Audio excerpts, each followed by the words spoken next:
यह कहानी एक डायन की है। नाम है काली डायन। दोस्तों, यह कोई बनाई हुई कहानी नहीं है। यह एक सच्ची घटना है जो मैंने अपनी दादी से सुनी थी। बहुत पुरानी बात है। कुछ लोग कहते हैं कि भूत प्रेत का कोई वजूद नहीं होता, लेकिन जब भगवान का वजूद है तो भूत प्रेत का क्यों नहीं। रामायण महाभारत में भी लिखा है कि जब भगवान धरती पर अवतार लेते थे तब भी भूत पिशाच मौजूद थे। भगवान निराकार हैं। जिस रूप में भक्त उन्हें पुकारता है उसी रूप में दर्शन देते हैं। तो प्रेम से बोलिए भक्त और भगवान की जय। अब बिना समय गंवाए चलते हैं कहानी की ओर। बहुत पुरानी बात है, जब गांवों में पानी के साधन सीमित थे। लोग कुआं, बावड़ी और तालाब से पानी पीते थे। इस कहानी का केंद्र भी एक ऐसा ही तालाब है जो एक काली डायन के जादू से अमृत के बजाय जहर बन गया था। गांव में एक औरत रहती थी। वह गांव के मुखिया की पत्नी थी। शादी को कई साल बीत चुके थे, लेकिन उसके कोई संतान नहीं थी। गांव वाले उसे बांझ कहकर ताने मारते थे। उसका मुंह देखना भी अपशगुन समझते थे। कहते थे, इसे देख लिया तो सारा दिन बर्बाद। फिर भी मुखिया की पत्नी होने की वजह से लोग मजबूरी में दो बातें कर लेते थे। एक दिन गांव में एक फकीर बाबा भिक्षा मांगते हुए आया। बातों बातों में उसने औरत का हाथ देखा और बोला, तुम्हारे कोई बच्चा नहीं है ना। औरत चौंकी, आपको कैसे पता। फकीर मुस्कुराया, हम हस्तरेखा के जानकार हैं, सब बता सकते हैं। औरत ने उत्सुकता से पूछा, तो बताओ, मुझे कभी संतान होगी। फकीर ने धीमी आवाज में कहा, भगवान ने तुम्हें संतान नहीं दी, लेकिन एक उपाय है।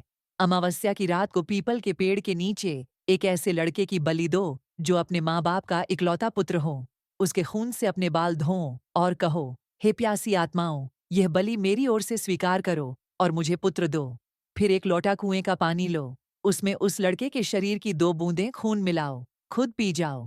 उसके सिर के कुछ बाल काट कर अपनी साड़ी की गांठ में बांध लो। ऐसा करने से निश्चित रूप से तुम्हें पुत्र प्राप्त होगा। इतना कहकर फकीर भिक्षा लेकर चला गया। 3 दिन बाद अमावस्या थी। मुखिया की पत्नी ने ठठसोला ठीक वैसा ही किया। उसने अपने देवर मुखिया के छोटे भाई के इकलौते बेटे की बलि दे दी। खून से बाल धोए, 2 बूंदें पानी में मिलाकर पी गईं और कुछ बाल साड़ी की गांठ में बांध लिए। बिना पीछे मुड़े घर लौट आई। सुबह जब गांव वालों को पता चला कि मुखिया के भाई का इकलौता बेटा मारा गया है और उसका शव पीपल के नीचे पड़ा है, तो कोहराम मच गया। लड़के की मां का बुरा हाल था। किसी ने हिम्मत करके सिर को धड़ से जोड़ा और लाश को नदी में बहा दिया। मुखिया जब दुखी मन से घर लौटा तो देखा उसकी पत्नी रसोई में पकवान बना रही है और बहुत खुश है। मुखिया गुस्से से बोला, तुम्हें जरा भी दुख नहीं कि हमारे भाई का बेटा मर गया।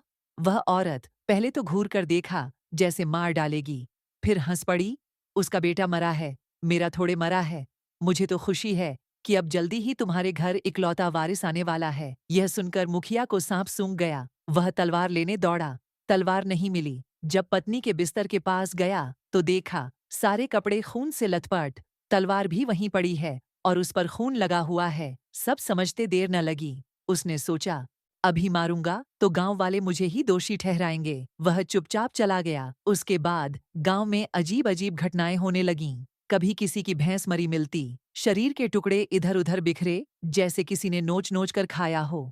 कभी कुत्ता, कभी बछड़ा, कभी बकरी, सब एक ही तरह से मारे जाते। पूरा गांव दहशत में था। एक रात भादों की अमावस्या थी। चारों तरफ अंधेरा, शोर, शियारों की आवाजें। मुखिया दरवाजे पर सो रहा था। आधी रात को दरवाजा खुलने की आवाज आई। उसने आंखें खोलीं तो देखा उसकी पत्नी बिखरे बाल, आंखें लाल, जैसे कोई खींच कर ले जा रहा हो, घर से निकल रही है। थोड़ी दूर जाकर उसने पड़ोसी की गाय का बछड़ा पकड़ा। 2 पल में उसका काम तमाम। कटा सिर एक तरफ, धड़ दूसरी तरफ। फिर वह औरत बछड़े का खून पीने लगी और कच्चा मांस नोच नोच कर खाने लगी। मुखिया सब देख रहा था। उसने चुपके से गांव वालों को जगाया। सबने मिलकर उसे घेर लिया। जब तक कोई कुछ समझ पाता, वह औरत हवा में उड़ने लगी। उसका रूप बदल गया। लंबे नाखून, उल्टे पांव, जीभ बाहर लटकी हुई, आंखें जलती अंगारे जैसी। वह जोर जोर से हंस रही थी। गांव के सबसे बुजुर्ग पंडित जी ने मंत्र पढ़ना शुरू किया।